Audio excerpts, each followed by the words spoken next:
السلام علیکم every one, ایک نئی ایپیسوڈ کے ساتھ ہم لوگ دوبارہ حاضر ہیں آپ کے سامنے۔ تو سب سے پہلے اس ایپیسوڈ کو سٹارٹ کرنے سے پہلے ہم آپ کے کامنٹس کو ریڈ کریں گے جو آپ نے فیس بک پہ اپنے ریویوز دیے ہیں ہمیں۔ تو چلتے ہیں ان کامنٹس کی طرف۔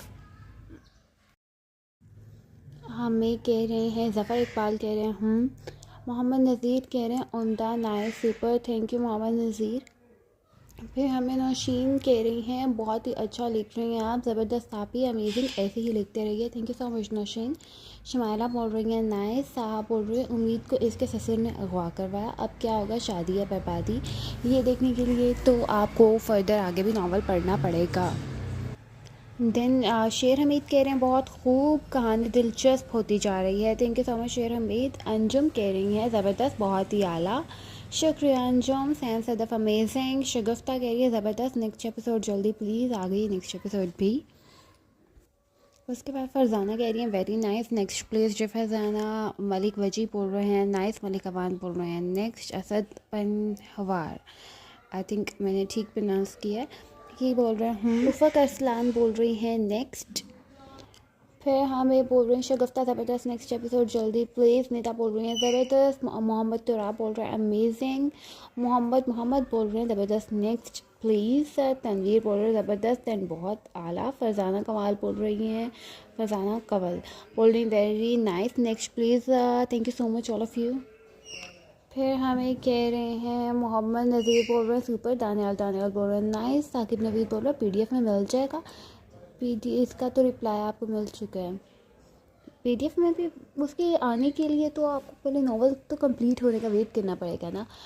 اور مانا تقوی بول رہی ہیں سپر، اور نشین عدنان بول رہی ہے بہت ہی اچھا لکھ رہی ہیں آپ، زبردست، آپ ہی امیزنگ، ایسے ہی لکھتے رہیں آپ، تھینک یو سو مچ نشین۔ تو یہ تھے ہمارے ابھی تک کے کامنٹس جو ہم نے ابھی آپ سے ڈسکس کیے۔ تو اب چلتے ہیں ہم اپنی فائنل ایپیسوڈ کی طرف، ایپیسوڈ نمبر 41 پارٹ 3 آف خیر زندگی، تحریر عائش ملک۔ امید کو آہستہ آہستہ ہوش آ رہا تھا۔ جیسے ہی اس کی آنکھ کھلی، اس نے خود کو بیڈ پر لیٹے ہوئے پایا۔ کچھ پل اوپر سیلنگ کو خالی دماغ گھورتے اس کی ذہن کو بیدار ہونے میں وقت لگا۔ وہ سر کو پکڑتی اٹھنے کی کوشش کرنے لگی۔ بال جوڑے سے آدھے نکل بکھر چکے تھے، اس کا سر بھاری ہو رہا تھا۔ وہ سر کو پکڑے ہی آرام سے تکیے سے ٹیک لگاتی اٹھتی پیچھے ہوتی بیٹھی۔ اس کا دھیان اب ارد گرد گیا تھا۔ یہ ایک عالی شان کمرہ تھا جس میں ہر طرح کی آرائش کی گئی تھی۔ کئی طرح کے جدید اور قدیم فانوس اپنی روشنیاں بکھیر رہے تھے۔ یہ میں کہاں ہوں؟ وہ ذہن پر زور ڈالتی بولی۔ اس کے ذہن میں جھماکا ہوا، وہ تو گاڑی میں تھی۔ اس کو آہستہ آہستہ سب یاد آ گیا۔ او گاڈ! اس نے جلدی سے اپنی میکسی، اپنے بازو اور بالوں کو چھو کر دیکھا۔ خدا کا شکر تھا کہ سب ٹھیک ہے۔ اپنی حالت کو نارمل دیکھتے اس نے لمبی سانس خارج کی۔ وہ تھی کہاں؟ اس کے ذہن میں پھر خیال آیا، کیا میں کڈنیپ ہو گئی ہوں؟ اس نے گھبراتے ارد گرد پھر دیکھا۔ وہ آرام سے بیڈ سے اترتی دبے پاؤں دروازے کے پاس گئی۔ لاک گھمانے پر اس کو پتہ چلا وہ لاک ہے۔ وہی ہوا جس کا ڈر تھا۔ وہ کمرے میں کھڑکی دیکھنے کے لیے پلٹی۔ نظر آتے وہ جلدی سے کھڑکی کی طرف بھاگی، مگر یہ کیا، وہ بھی لوگ تھی۔ وہ مایوس ہو کر پلٹی۔ اس کی زندگی میں اتنے عجیب عجیب واقعات ہو چکے تھے کہ یہ سب ہونے کی جیسے وہ امید بہت آرام سے کر سکتی تھی۔ مما، ڈیڈ، وہ سرگوشی سے بولی۔ اس کی آنکھیں بھر آئی تھیں۔ اس کا دل بار بار کہہ بھی رہا تھا کہ وہ آج نہ جائے۔ کاش وہ آج بھی ضد کر کے اپنی بات منوا لیتی تو اپنے موم ڈیڈ کے پاس ہوتی۔ مایوس ہوتی وہ بیڈ پر بیٹھی، مگر پھر فوراً آنکھیں کھولی جیسے کچھ یاد آیا ہو۔ میرا بیگ؟ اس نے جلدی سے اپنے بیگ کے لیے نظر دوڑائی، مگر اسے شدید مایوسی ہوئی کہ بیگ اس کے پاس نہیں تھا وہاں۔ شاید اس کمرے میں کوئی فون ہو، چیک کرتی ہوں۔ ابھی وہ یہ سوچ کے اٹھتی جب ہی اسے دروازہ کھولنے کی آواز آئی۔ جو کوئی بھی تھا اس کمرے کے پاس تھا، یعنی کسی بھی وقت وہ اندر آ سکتا تھا۔ وہ جلدی سے بیڈ پر لیٹتی آنکھیں بند کر گئی۔ یار باس 10 بار پوچھ چکے ہیں اس کو ہوش کب آئے گا۔ 2 آدمی اندر داخل ہوئے تھے۔ آ جائے گا، ابھی آئے دیر ہی کتنی ہوئی ہے، انجیکشن لگا ہے، اثر ختم ہوتے ہی ہوگا نا۔ مگر باس نے کہا ہے انہوں نے انجیکشن بہت معمولی مقدار میں لگایا تھا، پھر ہوش کیوں نہیں آ رہا، اس لیے غصہ کر رہے ہیں۔ آ جائے گا ہوش بھی یار، باس کو تو ہر بات پر ہی غصہ آتا ہے۔ تم ان کو چھوڑو، لڑکی کو دیکھو کتنی خوبصورت ہے، کاش ہمارے حصے میں بھی کچھ آ جاتی۔ ان میں ایک امید کو اوپر سے نیچے دیکھتا سیٹی بجاتے بولا، پاگل ہو گئے ہو، سوچنا بھی مت، مجھے تو ابھی تک خوف آ رہا ہے۔ جب منظر سر کو پتہ چلے گا کہ ان کی ہونے والی بیوی کو کسی اور نے نہیں ان کے باپ نے اغوا کر لیا ہے تو کیا کریں گے وہ۔ امید ان کی غلاظت بھری باتیں مشکل سے سن رہی تھی۔ منظر باپ، یہ سنتے اس کے کان سائیں سائیں ہوئے۔ یہ کیسا انکشاف تھا؟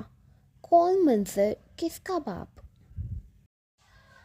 وہ تو اپنی فیانسے سے ملنے جا رہی تھی، تو کیا اس کے فیانسے کے باپ نے اسے اغوا کروایا؟ مگر کیوں؟ اور ڈیڈ، کیا ان کو پتہ ہوگا سچائی کا؟ اس نے دوسری سائڈ سے میکسی مٹھی میں زور سے پکڑ کر کوئی ری ایکشن ظاہر کرنے سے خود کو روکا۔ ہاں یار، مجھے بھی بہت ڈر لگتا ہے سر سے۔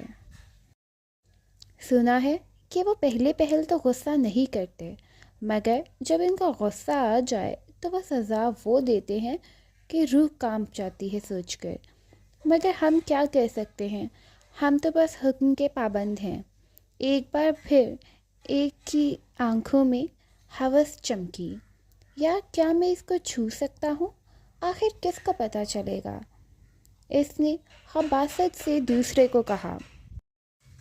امید کا دل زور سے دھڑکا۔ نہیں یار چھوڑ، وہ بڈھا آ جائے گا، ایک بار وہ استعمال کر لے پھر کوئی نہ کوئی موقع مل جائے گا۔ اتنی گھٹیا باتیں سنتی امید کا چہرہ سرخ ہو رہا تھا۔ اے دیکھو، مجھے لگتا ہے اس کو ہوش آ رہا ہے۔ اس کے چہرے پر چھاتی سرخی وہ دونوں نوٹ کر چکے تھے۔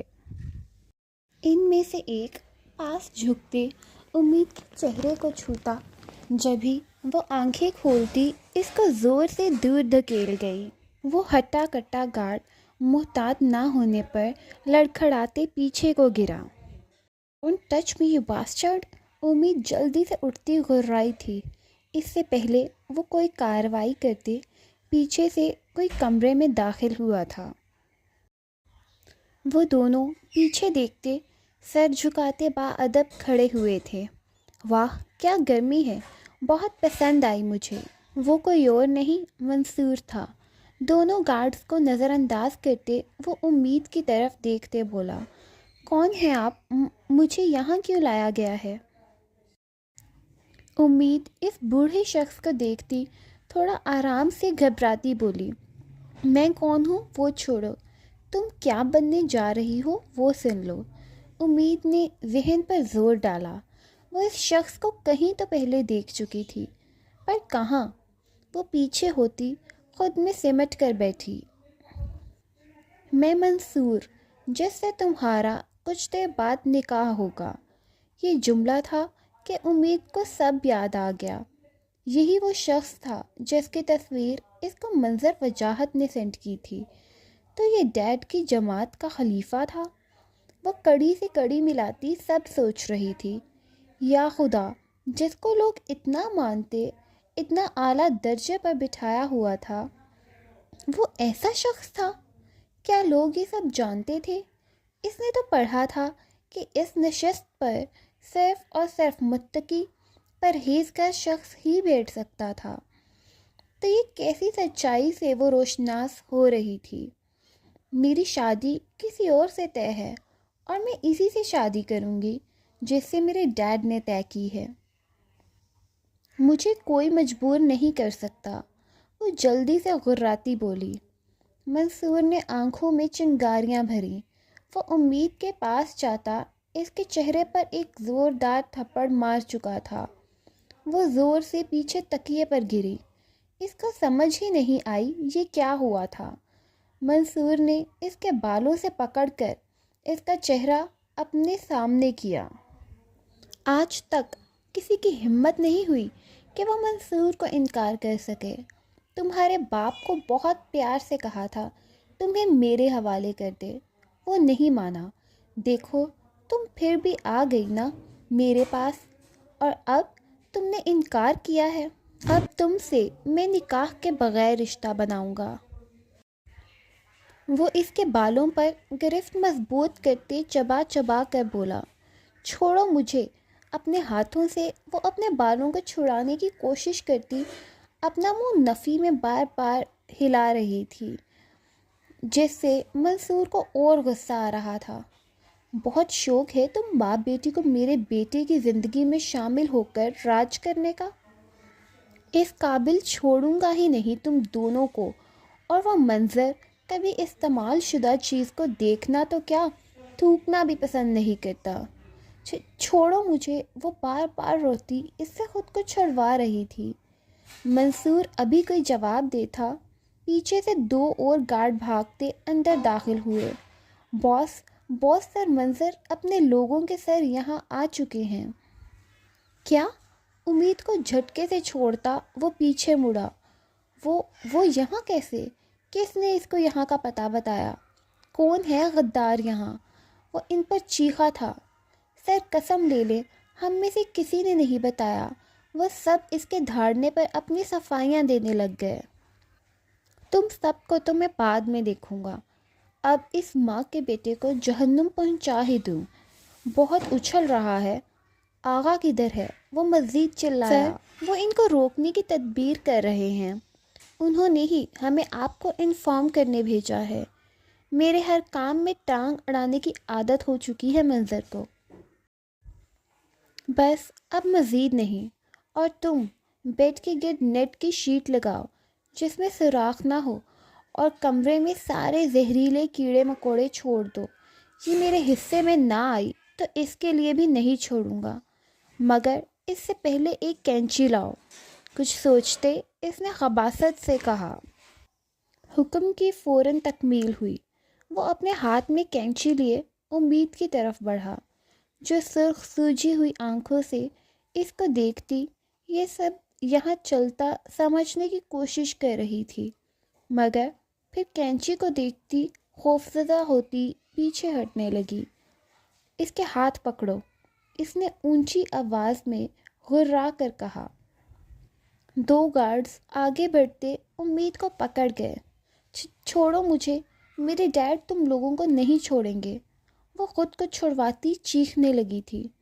منصور نے اس بات پر پھر اس کے منہ پر تھپڑ جڑا تھا۔ وہ سہم کر خاموش ہو گئی۔ میں چپ ہوں، پلیز مجھے مت مارنا۔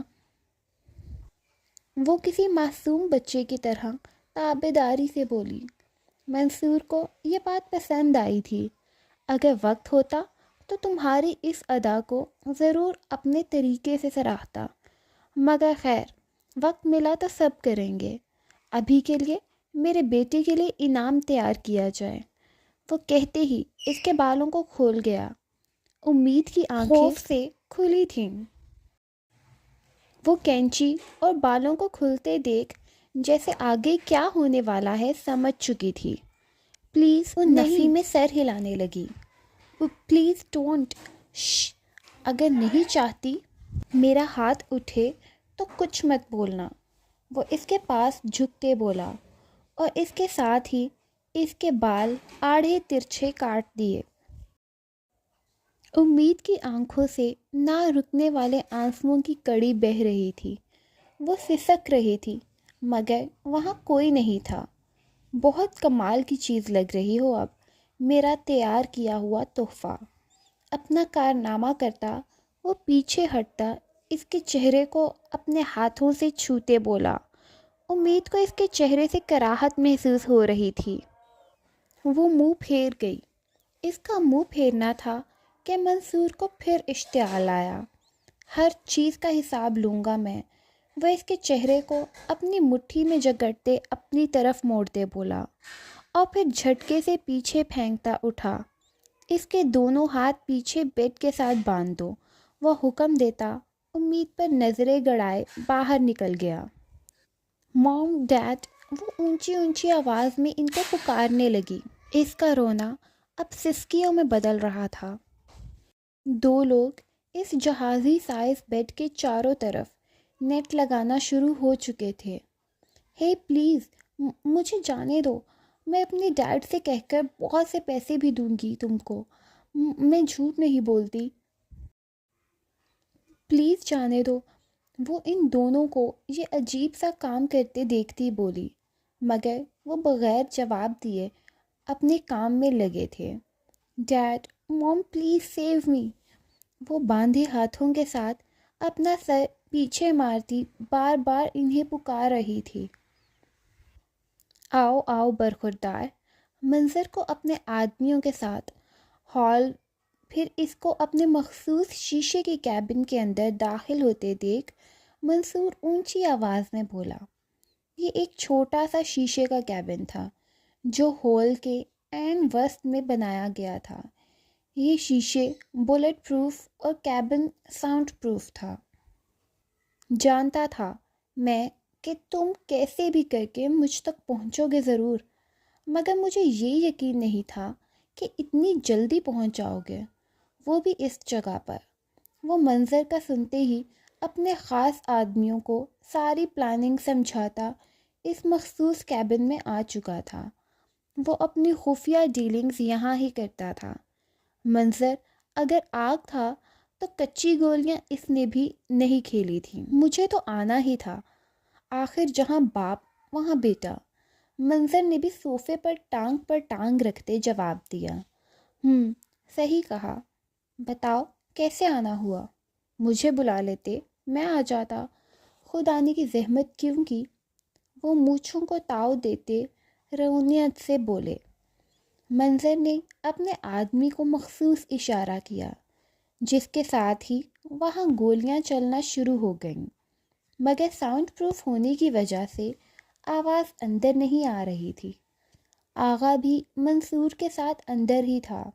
باہر سب شروع ہوتے دیکھ اس کے چہرے کی بھی ہوائیاں اڑی تھیں۔ اس نے اپنے بندوں کو بھی فوری جوابی کارروائی کرنے کا حکم دیا تھا۔ منصور کی آنکھیں تب پھٹیں جب منظر کے آدمیوں کا نہ ختم ہونے والا سلسلہ وہاں چاروں طرف پھیلتا جا رہا تھا۔ خون کی کئی چھینٹیں شیشوں پر پڑ رہے تھے۔ یہ سارا نظارہ کسی مووی کا منظر پیش کر رہا تھا۔ منصور کی نظریں باہر، جبکہ منظر کی نظریں مسلسل اپنے باپ کے چہرے پر تھیں۔ وہ کیا ہے نا، میرے پاس لکا چھپی کھیلنے کا وقت بالکل نہیں ہے۔ میں پہلے سے جانتا تھا میرے آنے کی آپ کو خبر ملے اور آپ استقبال نہ کریں، ایسا کیسے ہو سکتا ہے؟ بس اسی لیے آپ کے استقبال سے پہلے ہی میں نے اپنا بخال دکھا دیا تاکہ یہ غیر اہم مسائل جلد ختم ہو۔ اپنے آدمیوں کو اپنی ہی جگہ پر شکست کھاتے دیکھ منصور اپنی جگہ سے اٹھا۔ تم اس 2 کوڑی کی لڑکی کے لیے اپنے باپ سے بکھر رہے ہو؟ نہ، وہ 2 کوڑی کی لڑکی نہیں ہے، یہ آپ بھی بہت اچھے سے جانتے ہیں۔ آخر آپ نے ہی اس کو میرے لیے چنا تھا نا؟ کیا کہا تھا میں نے؟ اس سے دور رہیے گا، مگر آپ کو تو کسی بات کی سمجھ آتی ہی نہیں۔ وہی کیا جو ہرگز نہیں کرنا چاہیے تھا۔ آپ کو کیا لگا منظر آپ تک پہنچ نہیں پائے گا؟ آپ کی اس خفیہ جگہ کو ڈھونڈ نہیں سکے گا؟ بہت غلط اندازہ تھا آپ کا۔ عمر کے اتنے سال اگر دھوپ میں ضائع نہ کرتے تو بہت پہلے جان جاتے کہ منظر کو آپ کی آتی جاتی سانس کی بھی خبر ہوتی ہے۔ آغا پر ایک نظر ڈالتے وہ بولا۔ آغا نے جلدی سے نظریں چرائی تھیں۔ پھر یہ سب تو بہت معمولی چیزیں ہیں۔ منظر منہ میں سگار لیے ایک ایک انکشاف کر رہا تھا۔ منصور کو اپنا دماغ چکراتا ہوا محسوس ہوا۔ تو کیا وہ سارے نقصانات کے پیچھے تم تھے؟ بالکل، آپ کو آج تک جو بھی چھوٹا بڑا نقصان پہنچا ہے اس کے پیچھے صرف اور صرف منظر تھا۔ مگر افسوس آپ کو آج تک پتہ نہ چلا، اور اگر پتہ چلا بھی تو تب جب آپ کی موت آپ کے سامنے کھڑی ہے۔ وہ تھوڑا آگے ہوتا، سرخ آنکھوں سے چبا چبا کر بولا، تم اپنے باپ کو مارو گے؟ منصور کو جیسے ایک سیکنڈ یقین نہ آیا۔ باپ بیٹے کو مارنے کے لیے پلان بنا سکتا ہے تو بیٹا پہل کر گیا تو حیرت کیسی؟ وہ باہر ارد گرد نظر ڈالتے طنزیہ بولا، جہاں اب بھی خون کی ہولی چل رہی تھی۔ منظر جانتا تھا کہ یہ خستہ حال پرانی کھنڈر نظر آتی عمارت بس آنکھوں کا دھوکہ ہے۔ اصل شان و شوکت کے جلوے زیر زمین محل میں جگمگا رہے ہیں۔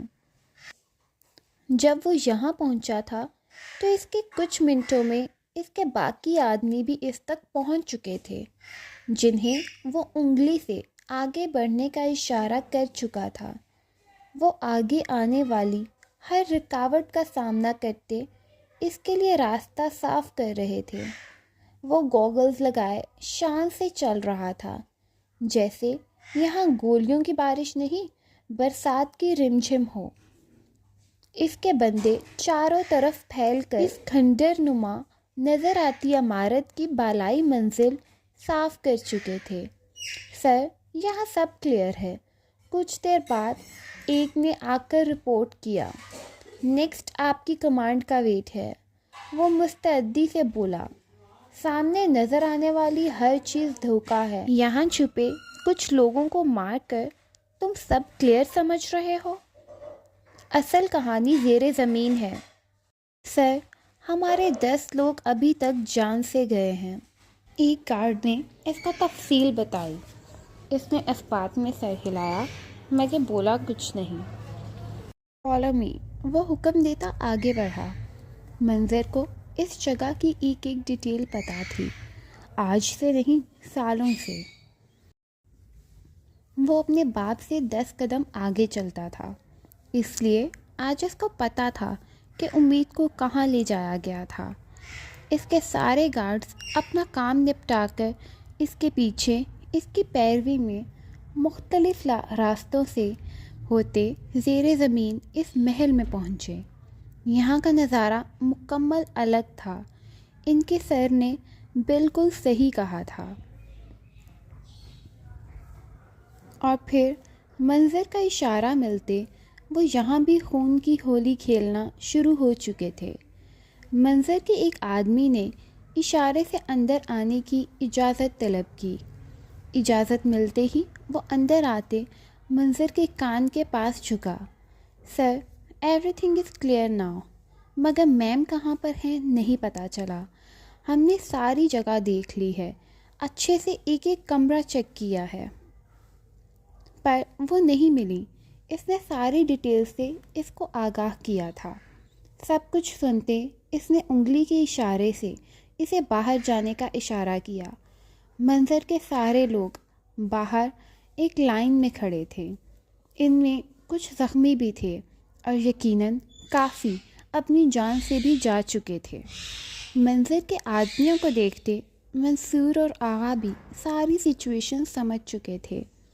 ان کے چہرے کی گھبراہٹ منظر کو سکون دے رہی تھی۔ تمہیں کیا چاہیے منظر؟ وہ لڑکی چاہتے ہو نا؟ میں دیتا ہوں، لے جاؤ اسے۔ منصور جلدی سے بازی پلٹے پیار سے بولا، ہم باپ بیٹا ہیں، چھوٹی موٹی نوک جھونک تو ہوتی رہتی ہے، اس کا مطلب یہ تو نہیں ہم ایک دوسرے کے جانی دشمن بن جائیں۔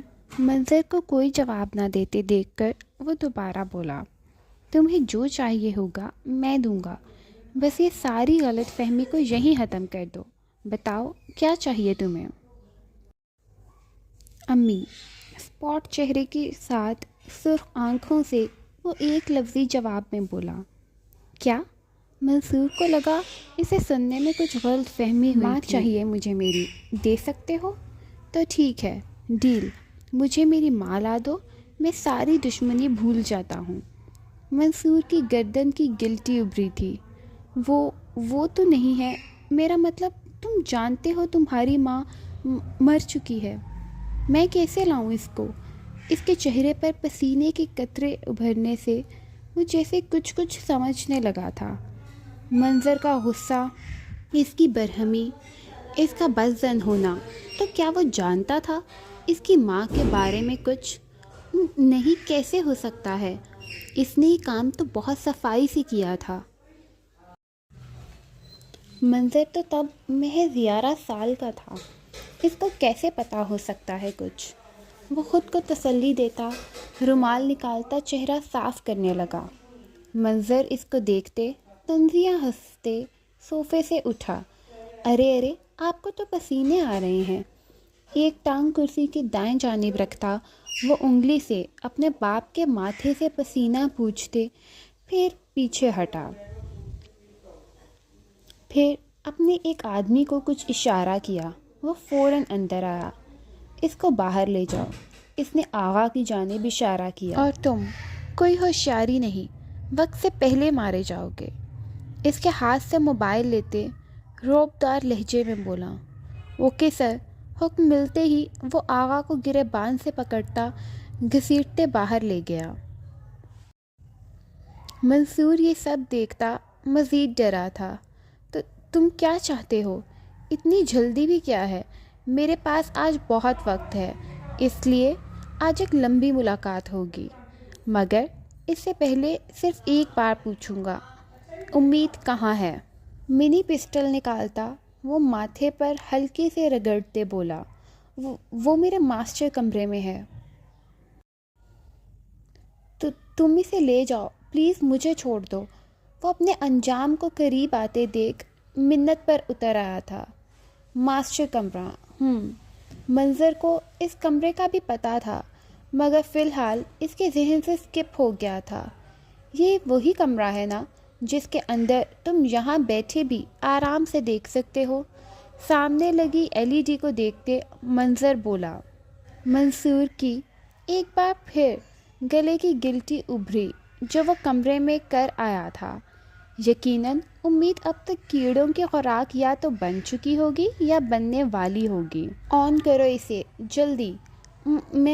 میں نے کہا آن کرو۔ وہ اب دھاڑا تھا۔ منصور سیکنڈ میں LED آن کر گیا تھا۔ اب کے آنکھیں پھٹنے کی باری منظر کی تھی۔ امید بیڈ کے پشت کے ساتھ ہاتھ باندھے چلا رہی تھی۔ اس کے گرد نیٹ پر طرح طرح کے کیڑے مکوڑے بچھوؤں سے بھر چکا تھا۔ بچاؤ، پلیز ہیلپ! وہ ہاتھوں کو چھڑوانے کی کوشش میں کیڑوں سے ڈرتی مدد کے لیے چلا رہی تھی۔ پلیز میرے پاس مت آنا۔ وہ کیڑوں کو خود سے دور رہنے کی التجائیں کر رہی تھی۔ منظر کی آنکھوں میں مرچی بھری تھی۔ اس نے مڑ کر زوردار مکہ اپنے باپ کے منہ پر مارا تھا۔ وہ کرسی کے ساتھ نیچے جا کر گرا تھا۔ منظر دوبارہ اس کو گریبان سے پکڑتے سیدھا کرتے دھاڑا۔ بہت غلط کیا ہے تم نے۔ مجھے بتاؤ کیسے روکنا ہے ان کو؟ اگر نہیں چاہتے کہ ایک سیکنڈ میں تمہاری جان لے لوں تو فوراً بتاؤ مجھے۔ یہ بہت زہریلے نہیں ہیں، بس نارمل جنگلی کیڑے ہیں۔ اس نے صفائی دی۔ وہ سپرے ہے۔ اس نے ایک سائٹ پر اشارہ کیا تھا۔ وہ اتنا ڈر چکا تھا کہ مزید کوئی غلطی کرنے کا سوچ بھی نہیں سکتا تھا، اس لیے سب سچ بتا دیا۔ منظر نیٹ کی حالت سے اندازہ لگا چکا تھا کہ یقیناً اگلے 2 سے 3 منٹ میں جگہ جگہ سے پھٹ جانا تھا۔ کیڑے زہریلے نہیں بھی تھے تب بھی اگر 2-4 نے کاٹ لیا تو امید جیسے نازک لڑکی کی جان فوراً جا سکتی تھی۔ گارڈ وہ وہاں سے ہی چلایا تھا۔ وہ فوراً چابی پکڑتے اور سپرے اٹھاتے باہر بھاگا تھا۔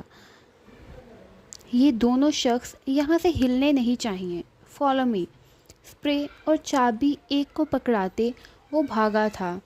کچھ گارڈز حکم کے مطابق وہاں ہی رکے تھے اور کچھ نے اس کو بھاگتے فالو کیا تھا۔ وہ ماسٹر کمرے کو بھی اچھے سے جانتا تھا، اس لیے آدھے منٹ میں وہ وہاں پہنچ چکا تھا۔ دروازہ کھولو۔ دروازہ کھولتے ہی وہ سیکنڈ میں اندر داخل ہوا۔ کمرہ پوری طرح سے کیڑوں سے بھرا تھا۔ اسپرے کرو پورے کمرے میں۔ وہ مشکل سے خود پر تحمل کیے ہوئے تھا۔ سر، یہ زہریلا اسپرے ہے، آپ منہ کو کور کر لیں ورنہ آپ کی جان کو بھی خطرہ ہو سکتا ہے۔ ایک اور بے بسی، اس نے آنکھیں میچی تھیں۔ جلدی سے صاف کرو، باہر نکالو انہیں۔ ان سب کے ہاتھوں پر گلوز تھے، اس لیے انہیں اتنا خطرہ نہیں تھا۔ وہ باہر سے چادر، کپڑا کچھ بھی پکڑتے، کمرہ دروازے قریب سے صاف کرتے بیڈ کی طرف بڑھنے لگے۔ منہ پر کپڑا لپیٹتے وہ تھوڑی تھوڑی مقدار میں دروازے کے قریب اسپرے کرنے لگے، مگر امید کو کیسے بچایا جائے؟ اس کے تو ہاتھ بھی باندھے تھے۔ ایک ڈنڈا لاؤ باہر سے۔ اس کا حکم فوراً پورا ہوا۔ نیٹ اب بھر چکا تھا۔ کیڑے اب ایک ایک کر کے بیڈ پر بھی گر رہے تھے۔ وہ آ رہے ہیں، بچاؤ پلیز، بچاؤ منظر پلیز۔ امید مزید پینک ہوتے چلانے لگی، بچائیں منظر۔ وہ وہاں سے بے بسی سے روتی بولی۔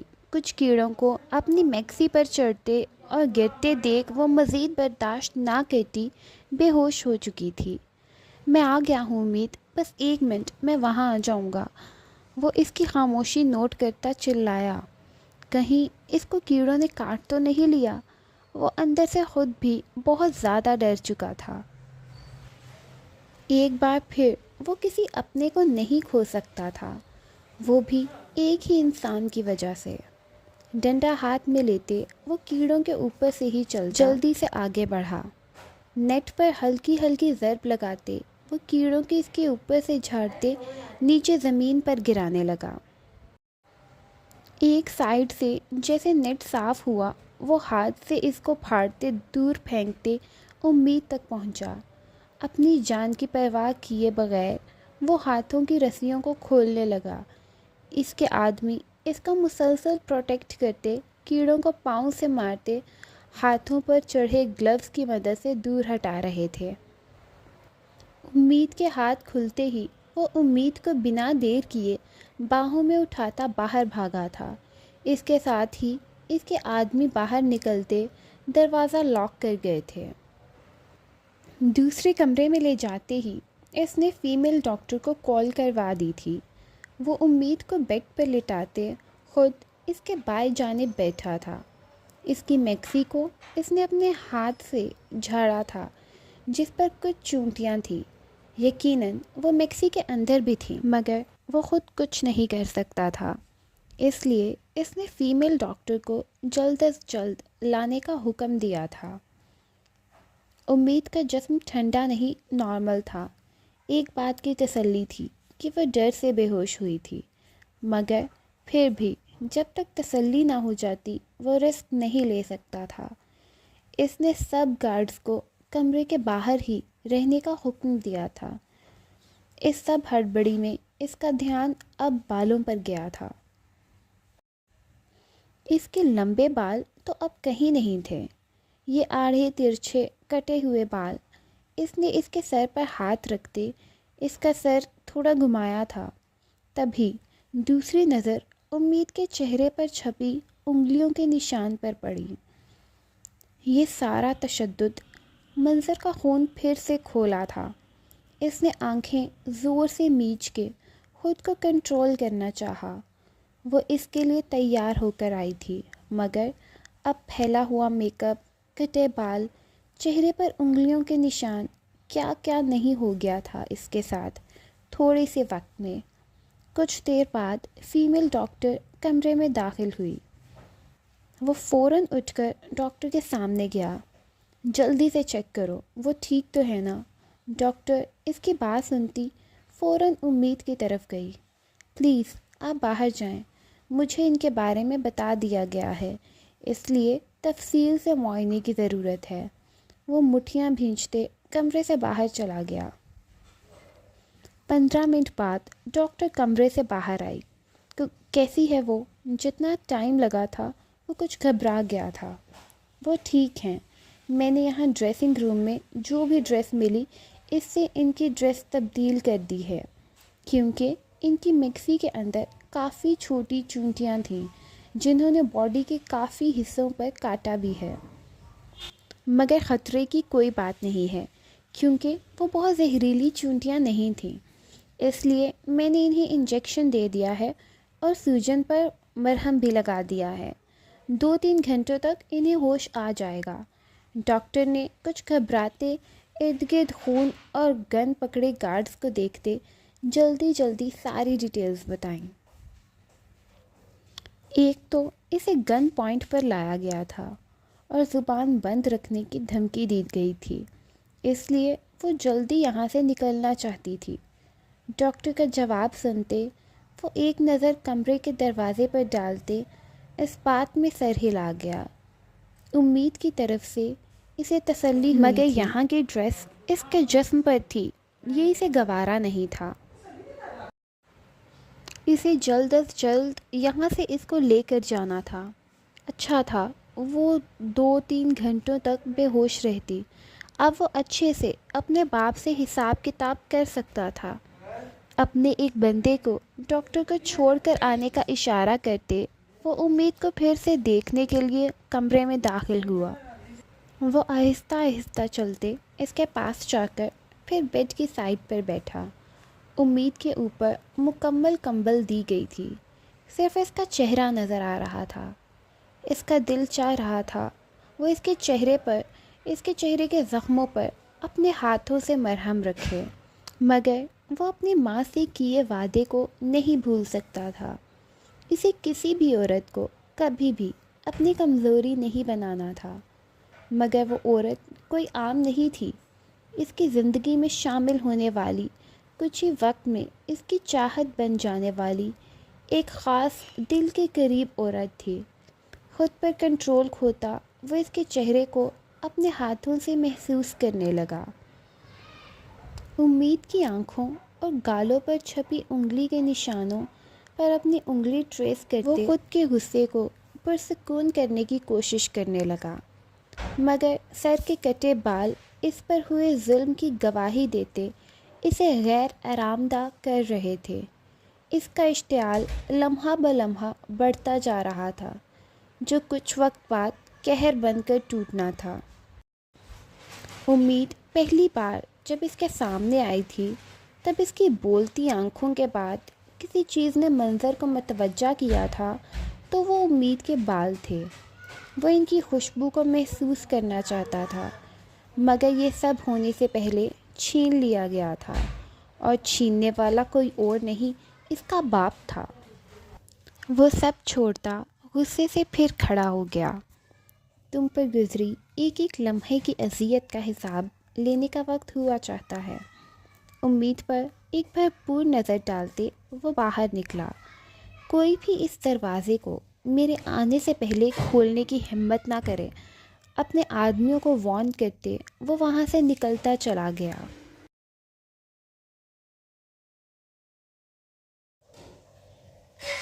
تو یہ تھی آج کی ایپیسوڈ، اور امید ہے کہ آپ کو ہماری آج کی ایپیسوڈ بھی بہت پسند آئی ہوگی۔ اپنی رائے کا اظہار کرنا مت بھولیے گا۔